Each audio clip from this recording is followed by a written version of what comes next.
Hey, good afternoon, everybody. It's Kim Crumpus from the Price Action Traders Institute, and it's Friday, November 21st. Member asked if I would do a video on my entries into trades and just kind of my thought process and how I actually decide to enter and some of the techniques that I use that I teach, but I thought it was a great idea, so here we go. You should see EJ right now up on your screen. And when I first came up to the EJ this morning, I slept in, so I didn't trade the news. But I had seen this beautiful clear directional move to the downside, and price was down in here, and I drew my yellow line at the top, the high of this consolidation or area where candles had been held. And I wanted to get into this move for further downside movement. My entry, as you can see, was up here about at 31. And I knew the risk was that they could come up higher and I would be stopped out. And at this point, I would have a decision to make. Had something changed in the price action dynamics to make me interested in going long, or was this still a viable short trade? Okay, so if you were on Twitter, you know that I got stopped out for 10 pips. Here's the actual trade on the chart. Okay. Now, the next level up was here at 50. I drew my yellow line and wanted to short. You can see price came up to about 48.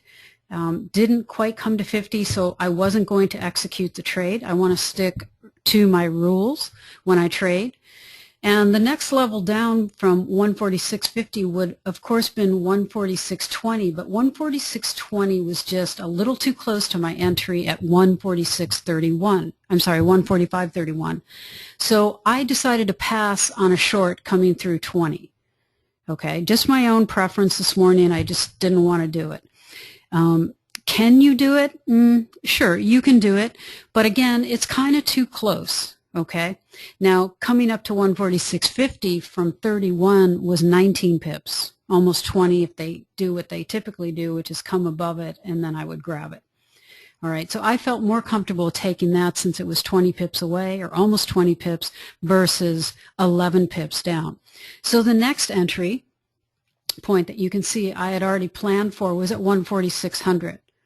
All right, and price did in fact come here, but I took my eyes off this pair and completely missed the trade.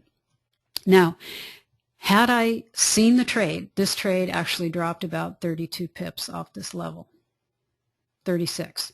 Okay, so this was a viable trade down. And I know some of you caught that. Kudos to you. Excellent work. Let me go ahead and take a look at the next one. Okay, this was the pound Australian. This one was interesting.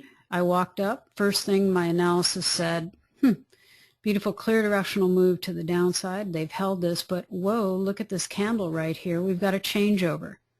We've got a pullback. We're right in here and price is starting to ramp up. Guess what I'm going to do? I'm going to get positioned in this guy long. I've got a 12 pip stop. You can see it right here. And I'm looking to take this guy up. Okay, I'm entering, you can see I liked where I was entering right below 80.20. I liked it, and so I knew that if they dropped and took me out, I would get in at 8, or look to get in at 8,000, or I would look to get in at the next level up on a further move. Okay, if they dropped first, took my stop, and then I would have to look for the next level. Okay, so let's go ahead and take a look at the chart, and on this one, here's the trade pulled onto the screen. Here was my entry down here. You can see it never looked back. And this trade I was able to take plus 45. Okay. There was a lot more pips than that. Well, not a lot, but let's see. No, there was about 18 more. So it could have had 63 at the high, but ended up taking 45 as price pulled back. You can see I moved my stop up to lock in about 25 pips in case it really went nuts on me. And that trade worked out really well. Let's go ahead and take a look at the last trade that I wanted to talk about, and this was the pound Swiss. I don't find my entry screenshot, so I apologize about that. But you can see here, same thing. I walked up to the screen and I did my analysis real quickly because it doesn't take much. and I had seen what? Clear directional move to the upside. I'm looking for what? Further upside movement. I draw my line quickly at the bottom of the range. I see price start to ramp up through the line, and I pull the trigger. Okay, and at this point, I'm getting in just below 51.50. So I like this area as well. This is the area I'm using to draw that line right in here. I've got this candle hitting it, this one poked through it, and then these two held it. This one had gone right through it, and then this one started ramping up. I happened to see it when it was ramping up, grabbed it, and that one I took 43 pips on. You can see it also produced a little bit more. It produced about 10 pips more, and I just pulled the plug on that one. So those are my entries. You can see I do what I teach, which is if I'm in a clear directional move and I'm seeing them hold and I walk up to the screen and I want to get in long, I'm going to draw my yellow line at the low and I'm going to wait for price to come down in here, and then I'm going to execute that trade on my first entry. I don't need to have my levels.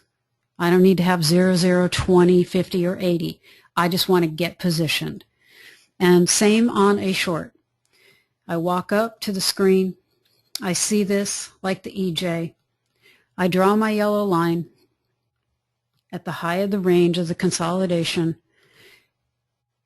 I take the trade, and yes, the trade went against me and I was stopped out.